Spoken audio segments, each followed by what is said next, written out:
আজকে রসুন দেওয়া হবে না, রসুনের কালাম একবারে তেল বানিয়ে আবার দেখা যাবে কাকার পর প্রচুর পরিমাণে আসসালামু আলাইকুম রহমতুল্লাহ। আজকের উদ্দেশ্য ঝিনাইদহ জেলার আমতলা নামে একটি বাজার আছে, যে বাজারে শুনেছি একটা সুন্দর একটা হোটেল আছে বা নাম করা একটা হোটেল আছে বা ভাইরাল হোটেল আছে। সেই হোটেলটির নাম মগের মূল। আজ অনেক দিন ধরে যাওয়ার কথা ভাবতেছি, কিন্তু যাওয়া হচ্ছে না। অনেক চেষ্টা করেছি কিন্তু হয়নি, কিন্তু আল্লাহ তাআলা হঠাৎ করে আজকে রিজিকে রেখে দিয়েছে।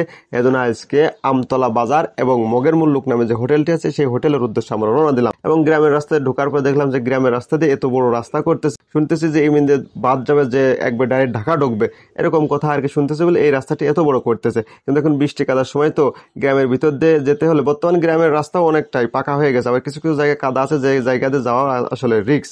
তারপর গ্রামের রাস্তাতে ঢুকতে হবে, কারণ গ্রামের রাস্তায় ঢুকলে অনেক কিছু দেখা যায়, অনেক কিছু জানা যায় এবং অনেক কিছু শেখা যায়। এবং গ্রামের রাস্তাতে ঢুকলে জ্যাম জট বা অনেক সময় আছে কি পুলিশের যে ঝামেলা, ওই ঝামেলাটাও থাকে না। এই জন্য গ্রামের রাস্তাতে আমাদের মূল উদ্দেশ্য ছিল গ্রামের রাস্তাতে যাওয়ার।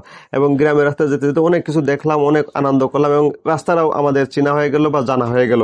এরপরে আমরা বিশ্ব রেস্টুরেন্ট উঠলাম। উঠার পরে এখন কোন দিকে যাবো আমরা চিনি না, আমতলা বাজার বা মগের মূল্য কোন জায়গায় সেটা চিনি না, কিন্তু একজনের কাছে শোনার পরে আমাদের উদ্দেশ্য যেটা ছিল সেটা পূরণ করার জন্য আমরা মগের মূল্যকের দিকে রওনা হলাম। এবং এই যে ডাইন সাইডে যে কাজগুলো চলতে, এটা শুনেছি আর কি মগের মূল্যকের যে নতুন হোটেল করতেছে, এটা আবার নতুন করে হোটেল করতেছে, এরকম কথা আর কি আমরা শুনেছি। এবং বলতে না বলতে আমরা আমতলা বাজার বা মগের মূল্যক যে হোটেলটি আছে এই হোটেলের সামনে আমরা অলরেডি চলে এসেছি।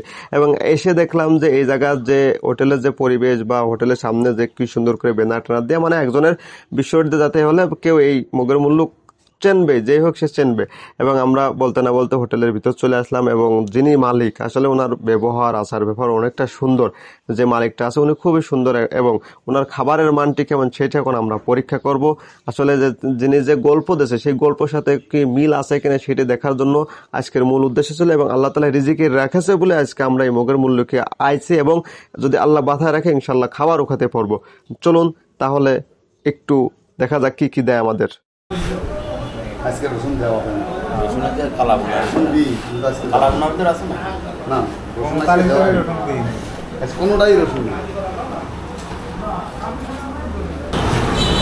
আমার তো সেই কালা দেওয়া আছে ক্যামেরায়, মুগির কালাম বাতা ঠিক আছে গলায়। খাবারের মানটি মোটামুটি ভালো, আমার কাছে মোটামুটি ভালো লেগেছে, কারণ নতুন নতুন খাচ্ছি তো এই জন্য অনেক সময় আছে কি অনেক কিছু অনেক ভাবে লাগতে পারে। মোটামুটি আমার কাছে ভালো লাগলো আর কি।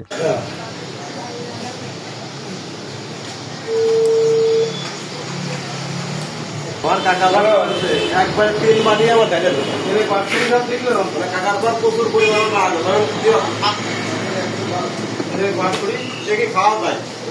আলহামদুলিল্লাহ, আল্লাহ তাআলা যা রিজিকে রাখেছিল আমরা তাই খালাম। খাওয়ার পরে আমরা বাইরে এসে দেখি যে অনেক পাখি এই জায়গা জড়ো হয়েছে এবং অনেক উড়াউড়ি করতেছে, কিচিরমিচির করতেছে। আল্লাহ তাআলা ভালো জানেন কিসের জন্য তারা কিচিরমিচির করতেছে, কিসের জন্য সেটা তো জানি না, তবে অনেক পাখি এই জায়গায়, অনেক পাখি। এরপরে আমাদের অনেক সময় কাটানোর পরে ভাইয়ের কাছে বিল দিলাম। তবে আমি ভাবতেছি যে তো খাবার খাওয়ার পরে যে এত কম টাকা বিল হলো, সেটা তো যা বলেছে আর কি ভাই সেইটাই রাখেছে বা সেই অনুযায়ী তিনি কাজ করেন। তার সাথে কথা বলে অনেক ভালো লাগলো এবং তিনি অনেক ভালো মনের মানুষ। এবং তার কাছে আমাদের জন্য দোয়া চালাম এবং তার জন্য দোয়া করি যেন আল্লাহ তাআলা তাকে অনেক উপরে উঠায় এবং সে যেন সঠিকভাবে এবং যেভাবে ব্যবসা করে যাচ্ছে ঠিক হালাল ভাবে যেন এইভাবে ব্যবসা করে যেতে পারে, যেন আল্লাহ তাআলা তাকে আরো উপর লেভেলে উঠোয়। কারণ অনেক সময় আছে কি মানুষকে আল্লাহ তাআলা নিম্ন থেকে যখন উপরে উঠায় ফেলে, অনেক সময় আছে কি মানুষের চোখ আর কি ঢেকে যায়, এরকম কথা আর কি শুনেছি। সেরকম পরিবেশ যেন সে না করে এবং যেরকম মন মানসিকতা আছে সে বড় হওয়ার পরে যেন তার এই মন মানসিকতা থাকে, নিশ্চয় আল্লাহ তাআলা এর চাইতেও আরো উত্তম রিজিক দান করবে। এরপরে আমরা ভাইয়ের কাছ থেকে বিদায় নিয়ে আমরা ঝিনাইদহের উদ্দেশ্যে রওনা দিচ্ছি, কারণ ঝিনাইদহে আমাদের কিছু কাজ ছিল বা কিছু জিনিস কেনা ছিল। সেই জিনিসটা নেওয়ার পরে আস্তে আস্তে রাত হয়ে গেছে এবং মেঘলা আকাশ দেখে আমার আরো ভালো লাগতো, এত সুন্দর আকাশ।